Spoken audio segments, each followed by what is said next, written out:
بسم اللہ الرحمن الرحیم۔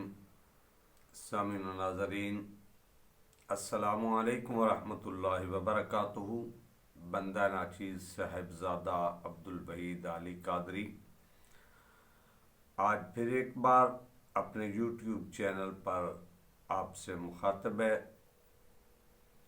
قسط نمبر 9 آپ نے ملاحظہ فرمائی، وہ سیاہ ریش کیا کیا باتیں پھیلا رہا تھا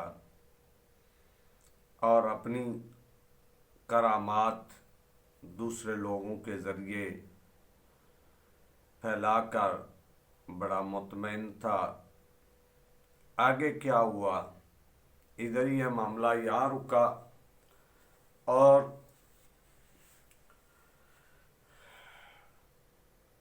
آگے جو سلسلہ ہے وہ یہ ہے، بات ختم ہوئی تھی کہ جنہیں تم نے ملک شام میں بھیجا تھا ان اپنے بیٹوں کی بخشش کی دعا مانگو۔ آگے بات دوسرے رخ پہ چلی جاتی ہے، انتظار کیجئے گا۔ سلطان صلاح الدین ایوبی وہ ایک ایسا عظیم انسان تھا۔ حضرت صلاح الدین ایوبی نہ جھکنے والا نہ بکنے والا مرد مجاہد۔ آگے وہ اپنے فوجیوں سے اور سالاروں سے، کمانداروں سے مخاطب ہو رہا ہے کہ شکست کی ذمہ داری میرے سر پر ڈالو۔ سلطان ایوبی نے کہا، وہ اپنے سالاروں، نائب سالاروں، کمانداروں اور شہری انتظامیہ کے حکام سے خطاب کر رہا تھا۔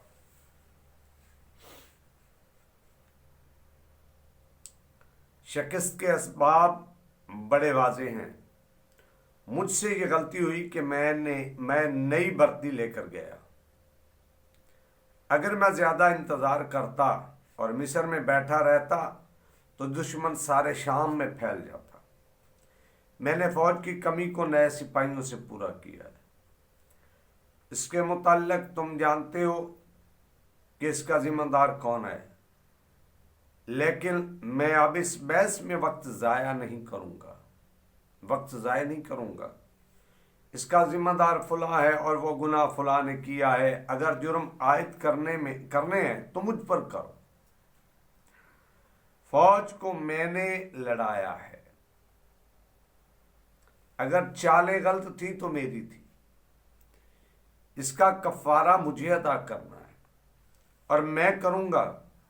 فتح اور شکست ہر مارکے کا انجام ہوتا ہے۔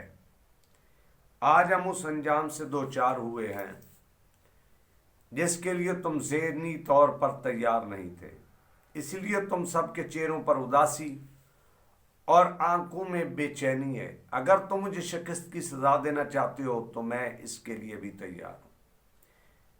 میرے کانوں میں یہ آوازیں بھی پہنچ رہی ہیں کہ میری فوج شام میں جا کر آبرو ریزی، لوٹ مار اور شراب خوری کی عادی ہو گئی تھی۔ مجھے یہ بھی بتایا جا رہا ہے کہ میں نے خلیفہ بغداد پر دہشت طاری کرنے کے لیے دانستہ شکست کھائی ہے اور میں شکست کو فتح میں بدل کر خلیفہ کو اپنا مرید بنانے کی کوشش کروں گا۔ مجھے فرعون تک کہا جا رہا ہے۔ میں کسی بھی الزام کا جواب نہیں دوں گا۔ ان الزامات کا جواب میری زبان نہیں، میری تلوار ہی دے گی۔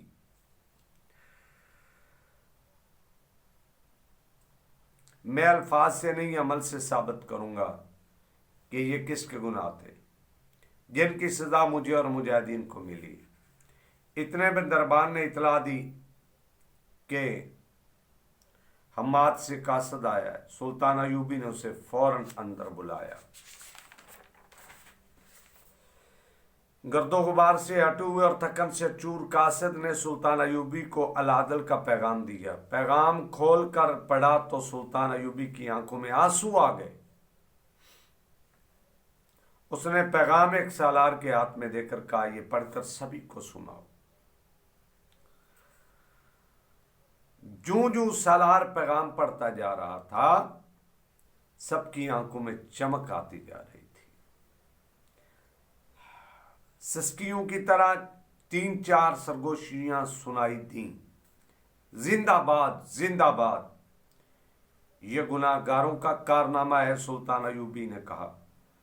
तुम में से जो काहिरा में थे नहीं जानते कि आदल के पास कितनी फौज है। तुम ये भी नहीं जानते कि बाल्डून के पास 10 गुना ज्यादा फौज थी। उसके सवार जुरापोश हैं, उसके प्यादे लोहे के खुद पहने हैं। उसके प्यादे लोहे के खुद पहनते हैं। क्या अलादल के मुजाहिदीन ने साबित नहीं कर दिया कि हम शिकस्त को फतह में बदल सकते हैं? क्या तुम मुझसे ये तवक्को रखते हो कि सर पकड़ कर बैठ जाऊं? अगली जंग की तैयारी करो, मुझे फौज की भर्ती दो। तुम्हें किबला अव्वल पुकार रहा है। मैं दुश्मन के साथ कोई समझौता और कोई मुआहदा नहीं करूंगा। अलादल के पैगाम ने जहां सुल्तान अयूबी को हौसला दिया, वहां तमाम सालारों वगैरह के भी मजरू हौसले तरोताजा हो गए। उनमें से बाज के दिलों में सुल्तान अयूबी और उसकी फौज के खिलाफ शकूक पैदा हो गए थे, वो साफ होने लगे। अलादल ने उसी एक मार्के पर इक्तफा नहीं की। उसने अपने दस्तों को 30 से 40 की नफरी के जैशों में तकसीम कर दिए और उन्हें उस इलाके में ले गया जहां बल्डून की फौज खैमाजन हो गई थी। अलादल ने अपने जैशों के कमांडारों को शबखून मारने और गायब हो जाने की हिदायत दी। मकसद ये था कि दुश्मन को परेशान रखा जाए ताकि वो पेश कदमी भी ना कर सके और आराम से भी ना बैठ सके।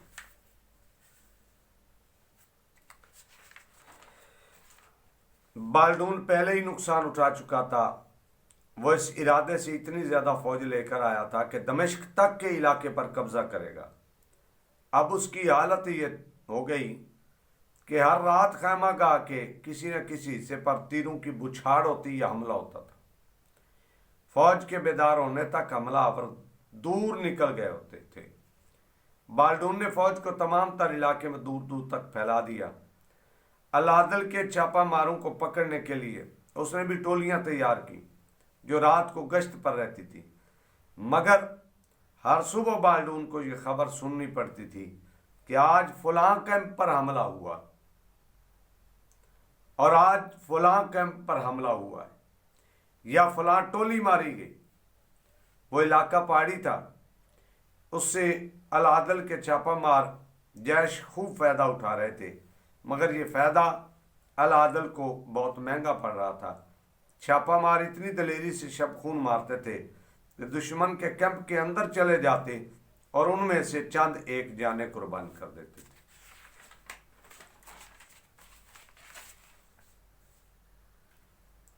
इस तरीका जंग और इस कुर्बानी से अलादल कोई इलाका फतह नहीं कर सकता था। वो दुश्मन को वहां से पीछे भी नहीं हटा सकता था। लेकिन यह फायदा कुछ कम न था कि सलीबियों की इतनी बड़ी फौज पेशकदमी करने के काबिल नहीं रही। अगर बाल्डून पेशकदमी करता तो आमने सामने जंग में आदल इतनी कलील फौज से उसके सामने 2 घंटे भी न ठहर सकता था। उसने बाल्डून के कैंप में काम करने वाले मकामी लोगों में अपने जासूस भी छोड़ रखे थे। वो दुश्मन की जरा जरा सी हरकत की इतला अलादल को दे देते थे। एक बार उन जासूसों में से एक ने सलीबियों के उस खुश्क घास के पहाड़ जैसे अंबार को आग लगा दी थी जो उन्होंने घोड़ों के लिए जमा कर रखा था। अलादल को इतला मिल चुकी थी कि दमिश्क से थोड़ी सी कमक आ रही है। हलब से कमक मिलने की तवक्को नहीं थी। अल-मल्कुस सालेह ने पैगाम भेजा। पैगाम का जवाब दिया था कि सलीबी फ्रैंकनेस, जिन्हें फ्रंगी कहा जाता था, قلعہ ارن کو محاصرے میں لینا چاہتے ہیں، اگر انہوں نے ایسا ہی کیا تو ان پر حلب کی فوج سے حملہ کیا جائے گا۔ صفحہ نمبر 212 تک آپ نے ایسی بات فرمایا۔ آگے وہ سیاریش نے کیا کیا اور کیا ہوا وہ کل اگلی ویڈیو میں دیکھیے گا، لیکن بات کو بغور سننا ہے اور اس بات کو سمجھنا بھی ہے۔ جب چور شور ڈالنے والوں میں شامل ہو جاتا ہے